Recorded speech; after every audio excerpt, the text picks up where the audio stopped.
ಆದರೆ ಈ ಬಿಡದಿ ಟೌನ್ಶಿಪ್ ವಿಚಾರಕ್ಕೆ ಸಂಬಂಧಪಟ್ಟಂತೆ ಸಚಿವ ಸತೀಶ್ ಜಾರಕಿಹೊಳಿ ಅವರು ಒಂದು ಆಶ್ಚರ್ಯಕರ ರೀತಿಯಲ್ಲಿ ಹೇಳಿಕೆಯನ್ನು ಕೊಟ್ಟಿದ್ದಾರೆ. ಬಿಡದಿ ಟೌನ್ಶಿಪ್ಗೆ ರೈತರ ತೀವ್ರ ವಿರೋಧ ವಿಚಾರಕ್ಕೆ ಸಂಬಂಧಪಟ್ಟಂತೆ ಟೌನ್ಶಿಪ್ ವಿಚಾರ ಸರ್ಕಾರಕ್ಕೆ ಹೊರೆಯಾಗಬಾರದು ಅಂತ ಅವರು ಸಲಹೆ ಕೊಟ್ಟಿದ್ದಾರೆ. ಸಚಿವ ಸತೀಶ್ ಜಾರಕಿಹೊಳಿ ಅವರು ಯಾವುದೇ ಕಾರ್ಯಕ್ರಮ ಪಕ್ಷಕ್ಕೆ ಡ್ಯಾಮೇಜ್ ಆಗಬಾರದು, ಕಾಂಗ್ರೆಸ್ ಪಕ್ಷಕ್ಕೆ ಡ್ಯಾಮೇಜ್ ಆಗಬಾರದು ಇಂಡೈರೆಕ್ಟ್ ಆಗಿ ಹೇಳ್ತಾ ಇದ್ದಾರೆ.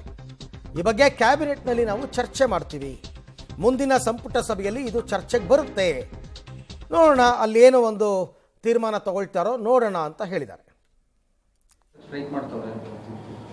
ನೋಡೋಣ, ಅದ್ರ ಬಗ್ಗೆ ಚರ್ಚೆ ಮಾಡ್ಬೋದು. ಅವರು ಕ್ಯಾಬಿನೆಟ್ ಮೀಟಿಂಗ್ ಇನ್ನೂ ಆಗಿಲ್ಲ, ಫಸ್ಟ್ ಟೈಮ್ 20ಕ್ಕೆ ಆಗ್ತಾ ಇದೆ. ಬಹುಶಃ ಸಬ್ಜೆಕ್ಟ್ ಬಂದರೂ ಅವರು ಚರ್ಚೆ ಆಗ್ಬೋದು. ಯಾಕಂದರೆ ಇಡೀ ಪಕ್ಷದ ಭವಿಷ್ಯ ಕೂಡ ಅದ್ರ ಮೇಲೆ ಡಿಪೆಂಡ್ ಆಗಿದೆ. ಯಾಕಂದರೆ ಅನಾವಶ್ಯಕ ಗೊಂದಲ ಆಗಬಾರ್ದು. ಒಂದು ಟೌನ್ಶಿಪ್ ಮಾಡಲಿಕ್ಕೆ ಹೋಗಿ ಸರ್ಕಾರ ಕೂಡ ಹೊರೆ ಆಗಬಾರ್ದು. ಅದನ್ನೆಲ್ಲ ಕೂಡ ನೋಡಿ ಚರ್ಚೆ ಮಾಡ್ತೀವಿ ಕ್ಯಾಬಿನೆಟಲ್ಲಿ ಬಂದಾಗ.